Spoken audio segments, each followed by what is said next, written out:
Hi, come on in. Make yourself comfortable. You've just joined Discovery class.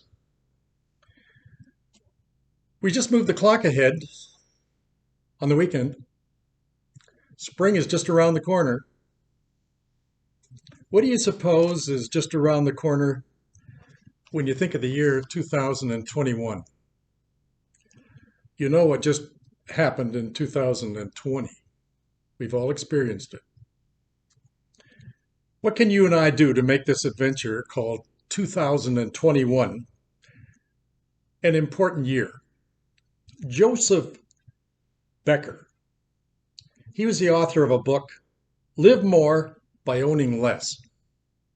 He gives some little hints.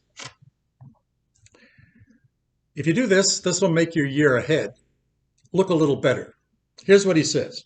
12 things. Smile more, complain less, appreciate more, connect more, own less, encourage more, waste less, thank more, compete less, understand more, save more, and finally love more. Mary and I, we just got our Pfizer vaccine on Thursday. Will it help me against the virus? I don't know. I always got the flu shot. I don't suppose it can hurt me. With this new jab in my arm, I hope it brings us all back together again. Let me help some of you out. Have you gotten your shot yet? If you have an appointment and you're going to get your inoculation, but you don't know how to get there, why don't you call me? I'll come and pick you up. I'll give you door-to-door service. And if you're good boys and girls on the way home, I'll treat you in the drive-through at Tim's, because a little bit of sugar helps the medicine go down.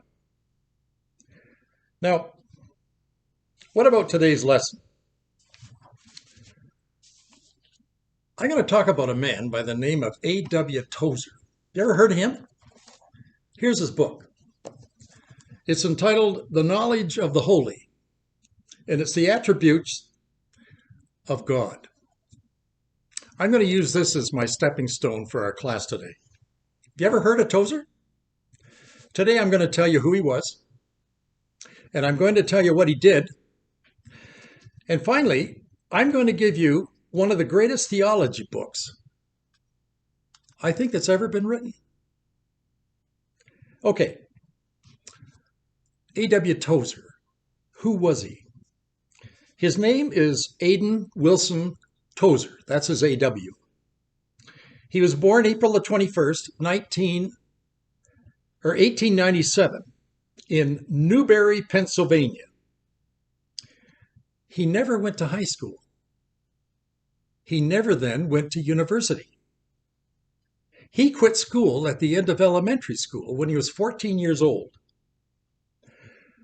But when his life was over, he had earned 2 honorary doctor's degrees, PhDs, from 2 of the elite universities in the Christian circle. One was Wheaton College, and the other was Houghton University. Tozer grew up in a little tiny farm over there in the community of West Pennsylvania. Parents were very poor. They had a tiny farm, and they suffered all kinds of hardships. When he was converted to Christianity as a teenager, he was working in a tire factory in Akron, Ohio. It was just over the border in the next state. On his way home from the tire factory one night, after he'd finished his day's work, he stopped to hear a street preacher who was waxing eloquent on the corner.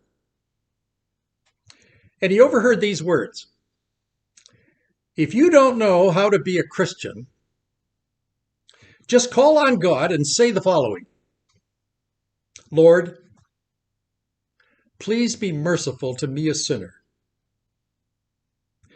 When Tozer got home, he went up to the attic on his dad's farm, in the house, and the rest is history. He got out his Bible, and he began to read his Bible. He was just saturated with what he read, Old Testament, New Testament. And in that reading, God found a Moses, an old-fashioned Moses, because that's what was going to happen in the life of A.W. Tozer. At that moment, Tozer felt the call to become a preacher. He stayed at the tire factory for the next 5 years, but every night he couldn't wait to get home to open his Bible and study, and he did. And he memorized Old Testament and New Testament. And he was self-taught, self-educated. Amazing man. And then after 5 years working at the tire factory over in Akron, he thought, I'm going to see if I can get a job preaching. Well, he noticed in the paper there was an ad requesting a preacher to apply in a little town called Nutterfolk, West Virginia. Never heard of it. He went over and he applied. And he went to the pulpit committee and they asked him, what training do you have, Mr. Tozer? He said, God taught me. Oh? Did you go to seminary? No. Well, how do we know you're the man that God's called for us? He said, let me preach. So they did. He went down one Sunday, he got to the pulpit, and he preached. That began 44 years of public ministry. That church was in the Christian Missionary Alliance group. And having preached there, that young preacher was so gifted that his personality began to spread, and so did his reputation. And from there, he went to the Southside Alliance Church in Chicago, and he pastored that church for 30 years. The final leg of his life was where I met him. I shook his hand. I knew this man, only once. I was a student at seminary in 1959. And his church, Avenue Road, Alliance Church, was just 3 blocks around the corner from where our dormitory was. And one Sunday, I went to hear him. Now remember, this man was born in poverty. He was self-educated. He had no high school. He had no university training. And he actually suddenly became, in his ministry, the written voice of the modern church. He published 40 books. His most famous published was this one here, The Knowledge of the Holy.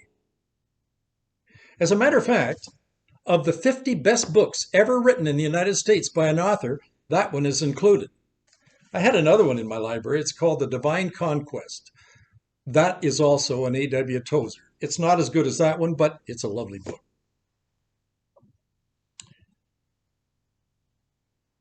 In 1948, he published the book, Knowledge of the Holy. I'm going to tell you the highlights of that book for my class today.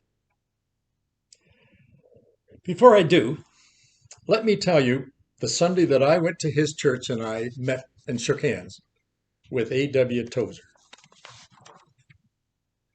I was a student at the seminary, and when I went over, the place was full. His auditorium sat over 2,500. They had a circular balcony around the whole church, and as many sat up there as sat down below.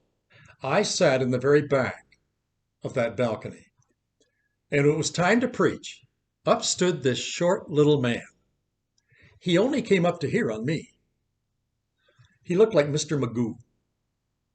And here was this massive pulpit at Avenue Road Church, oak. And when he got up to preach, he had to stand on an orange crate.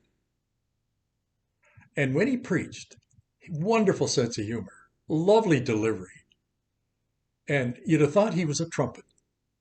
Well, anyway, people would laugh. They took notes. Everybody carried a Bible. They couldn't write fast enough when he was speaking. Over in the corner of that large balcony, now remember, I'm sitting at the back and I could see it, is a whole host of students. Do you know where they were from? Osgoode Hall. Well, Osgoode Hall is the Canadian Law School in Toronto, down on Queen Street. And the professors used to send their students up to Avenue Road Church to hear him preach. And you know why they sent him? Because one day, you students, you're going to have a client and you're going to have to stand in front of the judge and you're going to have to represent that client well. And here's how well you're going to represent him. You're going to say to the judge the clarity that you learned from listening to Tozer preach. I want you to follow his logic. I want you to follow his outline. I want you to hear his conclusion. And when you're done, that judge, he should be able to understand what you're saying about that client. So here they were. They're all there. They're taking notes. And they weren't Christians. And I don't even know if their professor was. But they wanted to see excellence in delivery, excellence in speech, and excellence in understanding and knowledge. Anyway, that's what they did, and that's what I saw. On the way out, he stood at the door, and I shook his hand, and here was this little Magoo. And I said, "Thank you so much, sir. This has been my crowning moment." And that's all I remembered him. Well, Tozer had a wife, and they had 7 children, 6 boys and 1 girl. But you know what Tozer did? Now remember, living in North America, can you imagine this? He never had a driver's license. I can't imagine living in this country without a driver's license. When I had my 3 kids growing up, they all had summer jobs. And when I'd come to work, I'd drop them all off, all at different stores. One went into Canadian Tire, the other I dropped off over at Safeway, and the other went down to Polo Ralph Lauren. Now, when they were getting older and heading off to university, we got another car, and the kids always named my cars. The best car we had was our family sedan, and it was 15 years old. They call it Florence. Well, we had another car when the kids were learning to drive, and it leaked oil. They called it fluid. And I was so ashamed because I said, "Listen, don't you dare take that car to any of our friends in the church," because I said, "I'll never come back because it leaks." Well, then the last thing I had a pickup truck, and the pickup truck was wonderful. It was all rust. It was terrible. As a matter of fact, it's almost like that ad that you see for the cough medicine, Buckley's. It tastes terrible, but it works. Well, we call him Floyd. Floyd looked terrible, but he worked. Now, if I had 3 cars, and that was the life as my kids were growing up, and Tozer had 7 kids, and he didn't drive, do you know what he used to do? When he'd call his deacons, they would join the church to become part of this board so that he could use them as his transportation to go and visit his parishioners. Isn't that cute? In other words, he used public transportation, or he used the deacons in the church. After becoming a well-known author, Tozer signed away all his royalties. He never kept any of the royalties of the books he wrote for himself. All the royalties went to people and those in need. That's an amazing man. All right, having said that, and that's his introduction, I'm going to give you 3 attributes. He's got a whole slew of them, but I'm only going to give you 3 today in our class. And I'll illustrate each one of them. Now, the 3 attributes that I'm going to talk about is the love of God, the mercy of God, and the goodness of God. Now, what brings Tozer to my mind for this lesson in the knowledge of the holy? It's a book about God's attributes, meaning our Christian life. How do we walk? How do I behave? How do I look as a Christian to the world? I can hear you saying, "Well, Ron, what is an attribute?" Well, Tozer devotes a whole chapter to each attribute in his book. And he's talking about the wisdom of God, the faithfulness of God, the goodness of God, the justice of God, the mercy of God, the grace of God, the love of God, the holiness of God, the sovereignty of God. On and on he goes. I'm only going to talk about 3. The love of God, the mercy of God, and the goodness of God. And I'm going to try and illustrate it for you. Tozer's opening theme to his book, he finds way back in the book of Proverbs, chapter 9, verse 10. Here's where he got his name for his book. The fear of the Lord is the beginning of wisdom, and the knowledge of the holy is understanding. He devotes an entire book talking about how we're going to understand who God is. And there's no better book written, I don't think, than gives us a sense of the fear of the Lord than this book. And in the list of the 50 most important books ever written, as I said, in the United States, that's one of them. It's a book on systematic theology. It's clear, it's simple, it's very articulate. And what Tozer says, how you cherish your thoughts about who God is will determine how you live your life. That's really the theme of the book. And I find the book, it's sound, it's wholesome, it's inspiring, it's a treaty of what the Bible is really talking about. Do you know where I buy a lot of my books? I go to the thrift store. And the reason I go there is because in most thrift stores, they have a large section of books that people just give away. And many of the books are religious books, and they're wonderful books. As a matter of fact, I picked up this book, Knowledge of the Holy, and it cost me 50 cents. When I go into a bookstore, and it's in a thrift shop, I pretend it's my cigarette money. Now, I don't smoke. But I pretend if I were smoking, it'd probably spend me 10 bucks that day for my cigarettes. So I go out with $10 worth of books. And I almost have a hernia because when I carry it to my book, I've got 2 bags full. And it didn't cost me 10 bucks. Anyway, that's just a little hint on how you're going to go and get the book. Now, you can get it on Amazon and you can download it. But go to the thrift shop. There'll be one there. That book has been printed in millions of copies. So there'll be one there for you. Why am I telling you this? In our story about the love of God, the mercy of God, and the goodness of God, I'm going to give you his attributes and how he unfolded them, but then I'm going to illustrate it from my life. He says that God has declared us an unchanging love in Jesus Christ. When you find it, it'll cast out fear. Your troubled heart will be at peace. And then John wrote, God is love. Have you ever seen the love of God up close? We'll use that as our first attribute. Do you remember the words of Martin Luther? The body they may kill, God's truth abideth still, but his kingdom is forever. Brentview Baptist this week had a funeral. It was on Friday. I was there.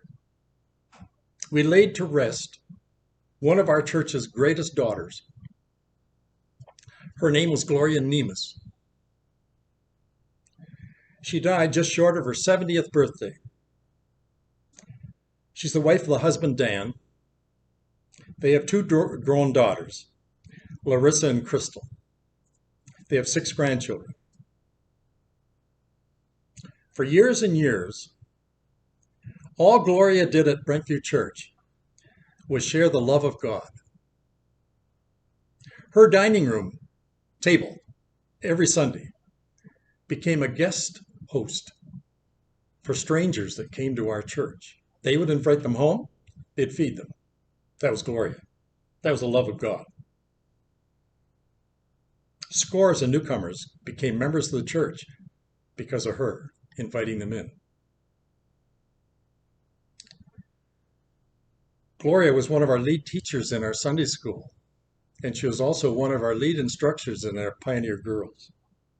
When Mustard Seed downtown was just starting up, and they were feeding hundreds of homeless street people, people would volunteer to go down and take the whole night and bring the dinner and feed 100 of these people that came off the street. Gloria and Dan did it with their 2 daughters. And Gloria would take these huge vats and make homemade chili, 2 of them. And then she'd make 2 big hampers of homemade buns. And down they would go. And the girls would say to Mom and Dad, what are we going to say when we serve these? I don't know how to talk to old people or people are off the street. Gloria said, don't worry about it. You just go and put that into their bowl and hand them that with the buns, and you just watch what they say to you. Gloria did this twice a month, year in and year out. Talk about the love of God. Talk about the church in overalls. That was it. She was there feeding them. Well, I think when I look at Gloria and I saw her life, that beautiful soprano voice singing right behind my ear every Sunday morning in our chancel choir, She was the cook in the summertime up at Camp Caroline. She just spared her time. She was the cook in our kitchen as well. I saw the attribute of God's love flowing right through that whole Nemus family. But 10 years ago, Gloria came down with an illness. And that changed her. And it changed Dan. And it changed the two daughters. I watched it happen.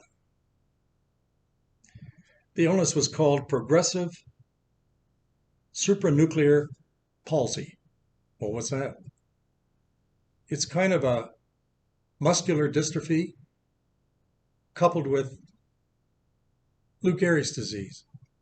It was a funny name, but it had a horrible, horrible side effect. It affected her brain. And I watched that beautiful girl who practiced the love of God deteriorate. She couldn't feed herself anymore. She couldn't talk. She couldn't get into bed. For 10 years, Dan became her Florence Nightingale. And you know, as I watched this, all of this flooded through my mind as I was at the funeral where she passed away on Friday. And I don't think there's been any church that's seen a glorious, glorious lady celebrated like ours. And you know, that wretched illness, it took her voice. She couldn't sing anymore. It crept into her muscles. She couldn't lift her hands. She couldn't feed herself. It took her speech. She couldn't walk. That love of God that Gloria displayed so unwaveringly disappeared. But you know what picked it up? Dan did.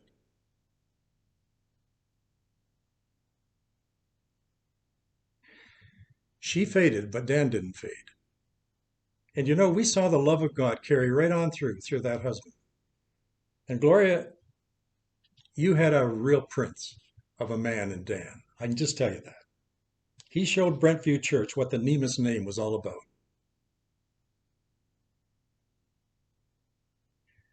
Dan would come home from work and he'd bring his panel truck. During the day, they had home care come in, and then Dan would come home. And what he would do, he would puree the dinner, and he would feed Gloria for an hour and a half every night. He never turned the television on because he didn't want to have any interruptions. And there the two of them. He would feed her, and she could only look at him. And they did that for all those years. I didn't have to read my Bible to find out where the love of God was. I saw it in Gloria first, and then I saw it in Dan. Dan could probably identify with that beautiful hymn, Martin Luther's. The body they may kill, God's truth abideth still. His kingdom is forever. And you know what I saw in Gloria and what I saw in Dan is now living out in the two daughters and the grandchildren. Do you know those grandchildren sat through an hour and a half service and they never made a peep? Beautiful little things. Gloria would have been so proud to see her family carrying on what she had already shown us, the love of God. All right, I've got a second attribute. It's called the mercy of God. Tozer mentions this: Lord, how shall we thank thee? Thy mercy which comes down to the lowest part of our need, to give us beauty for ashes, oil for the joy of mourning, and for the spirit of heaviness, a garment of praise. Mercy is an attribute, Tozer tells us, of God. It dispenses compassion, and both the Old and the New Testament proclaim that mercy. I like the words of that old hymn. You and I have sung it. When all thy mercies, O my God, my rising soul surveys, transported with the view, I'm lost in wonder, love, and praise. Louis Armstrong, do you remember him? His full name was Louis Daniel Armstrong, born August the 4th, 1901. He died July the 6th, 1971. His nickname was Satchmo. He was an American trumpeter. You'll remember him as having that gravelly voice when he would talk. But you know what he did? Jazz music became his mouthpiece. And he was to jazz music to what Beethoven and Mozart was to classical music. As a matter of fact, he was also a wonderful actor. He got involved in Hollywood and he starred alongside Bing Crosby, Grace Kelly, Frank Sinatra, and Barbra Streisand. Do you remember that song that he used to sing, Hello, Dolly, with that gravelly voice? I can tell you his background and how he started and why he became famous. Now, you talk about the mercy of God. Listen to this. Louis Armstrong was the grandson of slaves. He was born to the poorest neighborhood in New Orleans, Louisiana. His father abandoned the family when he was just an infant. His mother became a prostitute when he was just a child. He was turned over to his grandmother, along with his sister, to grow up. There they lived in the poorest conditions. Louis had a gift for music. At the age of 7, he'd go down to the Bourbon Street and sing. And he'd put his little hat on the sidewalk at his feet, and he became a little singing beggar. A Jewish family immigrated from Russia, and they settled in New Orleans. And one night, when they were downtown walking the streets, they came across this cute little colored boy who was singing in front of his hat there on the sidewalk. The couple listened. They'd enjoyed his singing. And they were quite taken by this little boy. What's your name? Louis. Louis what? It's Louis Armstrong, sir. The couple said to him, we could use a little boy at our house as a helper around. Can you cut the grass? Yep. Can you do dishes? Yep. Can you sweep? Yep. Can you wash some windows? Yep. They went to the grandmother and they said to Grandma, Grandma, this little boy that you're raising, could we have him come and help us at our house? We will pay him and we'll pay him handsomely. And we'll watch over him if you'll let him go. Grandma said, sure. If he wants to, he's a good little worker. He'd help you do that. That night on the streets of New Orleans, a little boy, his life was about to change. His grandma met the Russian couple, and the Russian couple also met his little sister. And Louis, he would go home on the weekends, and he would work for this couple. And when they would work, they would pay him. Their last name was Karnofsky. They came from Lithuania, over in Russia. Louis Armstrong and his little sister had never been treated by such kindness and tenderness because Louis brought his sister along to help him out some of the times when he was there. One day, Mrs. Karnofsky, the Jewish couple with the husband, came to Grandma and they made an astounding request. They asked Louis's grandma if they could adopt Louis and his little sister. Their request was granted. Louis and his sister filled out the papers, and it became legal. And Louis and his little sister became the children of the Karnofskys there in their home.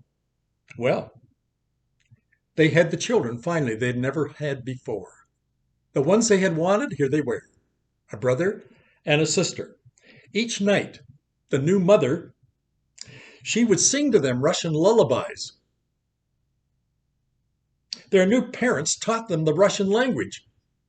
Louis and his sister were fluent in Russian. It gets better. They took them to the synagogue. Louis learned to speak Yiddish, and his Yiddish language was pure Hebrew. And often when the cantor was playing, guess who played with him? He sang, and Louis played the trumpet because his father had said to him, Louis, you're going to have to play an instrument. What would you like to play? He said, I want to play a trumpet. That'll be fine. We'll go get you a lesson. They got the best trumpet teacher in all of Louisiana to come and teach. And the rest was history.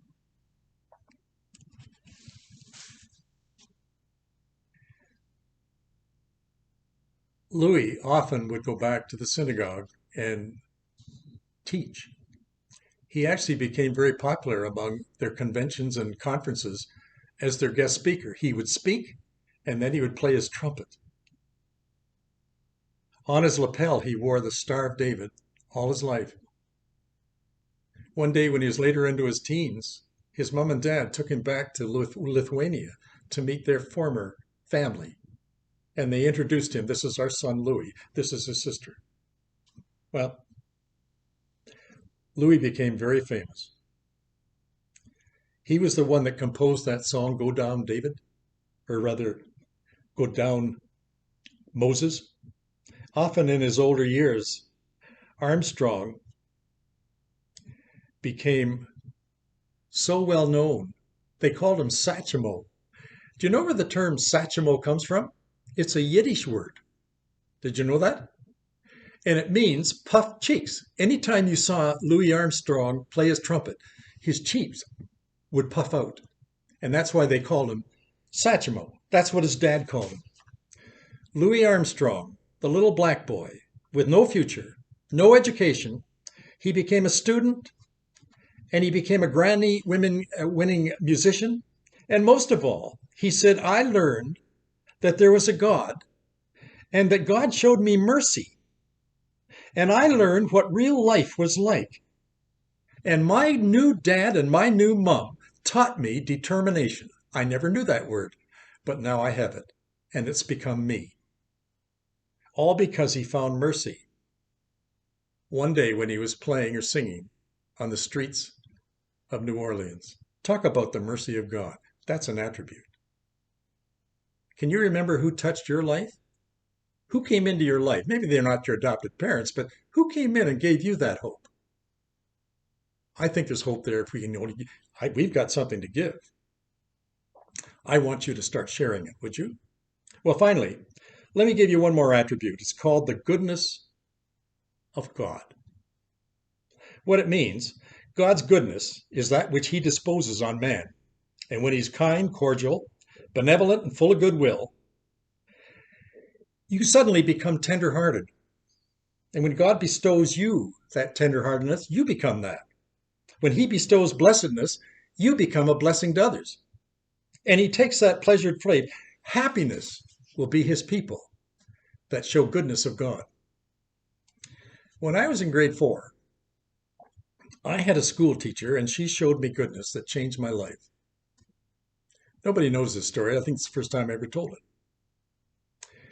You won't remember this, but years ago back in Ontario, in the public school system, there were inspectors that were hired, and they would drop into a classroom and examine the work of a school teacher, and they would come in unannounced, completely out of the blue. They'd sit at the back of the class, take notes, they'd criticize the teacher, and then after the class is over, tell them what they did. I can't imagine teachers enjoying that. I bet they hated that. Well, one day, I saw it all happen right in front of the class.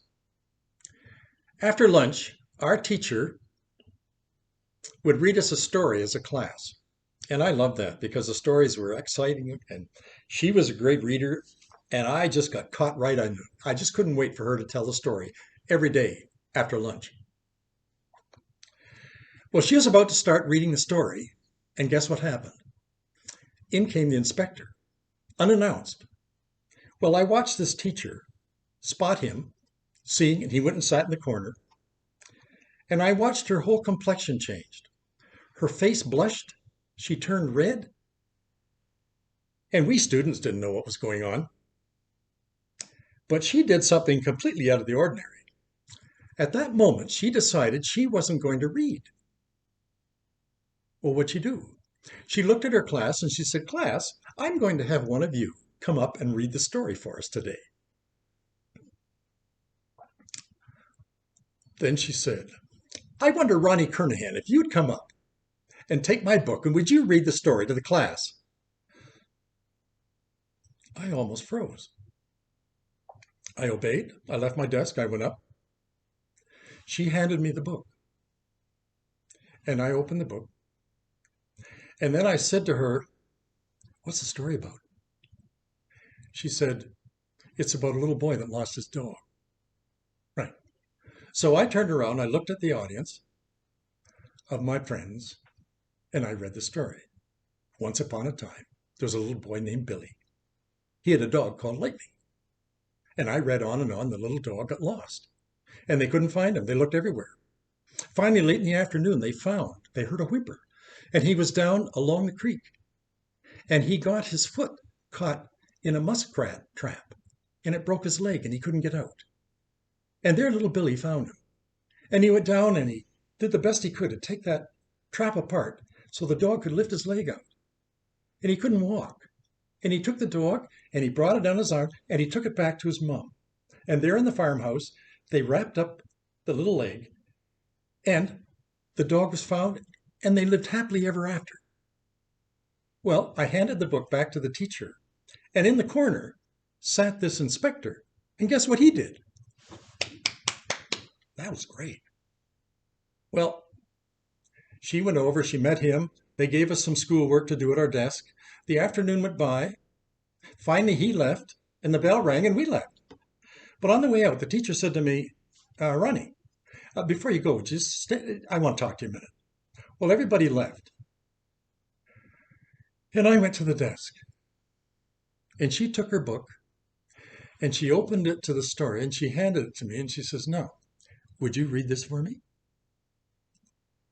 And I looked at her, and I said, "I can't read." Well, I knew I was going to get the strap. But you know what she did? Instead of chastising me and putting me down and punishing me, she came around behind the desk and came over, and she gave me a hug. And she said to me, "I'm going to teach you how to read. Every night when the school is out, you're going to stay 15 minutes, and I'm going to show you how you are going to learn to read." That whole year she did, faithfully, every night. When everybody was gone, nobody knew about it. I just waited, and suddenly they were gone, and I went to her desk, and she taught me the rudiments of how to be a reader. She taught me phonics, how to pronounce. She taught me how to pause. She taught me how to reflect. Everything. That was her. And you know what? That had to be the goodness of God. I would have never even been reading today if it wasn't for her. But she saw in a little boy something that had a spark. And if I could just take that spark and maybe just fan it a bit, it may burn into a little wood. Well, that's what she did. Well, this is the story I've given you today about this thing called A.W. Tozer. And you know, I like that because Tozer I found to be a wonderful friend. That book I've used a long time. And out of his goodness, I talked about the love of God, the mercy of God, and the goodness of God. I can see the time is up. I want you, if you can, get a hold of the book. And if you can run over to the store, thrift store, and you can shell out 50 cents, I'm sure you won't pay any more than that. Use it, because you know what? If you have this, and you also have it coupled with your Bible, you're pure gold. You're going to get a systematic theology story that you have never found. You go to seminary and it wouldn't be as good as that. Okay, with class over. Let me end with a little note from the sunny side of the street. I like to do that with my class. Put a smile on your face before I go. You know, since we've all been locked up, sometimes we eat too much, we don't exercise enough. I have a little jingle that I want you to learn. Hi diddle diddle, my fat's in the middle, and I'm hoping to whittle it soon. I won't get much done because I'm having such fun till my fork runs away with my spoon. This week I got a call from a lady, and the lady I didn't know. Well, I did a little bit. I buried her husband a year ago, and she didn't go to our church. But she called me and she said, "You know, Ron, I don't have any grandchildren. I wish I did.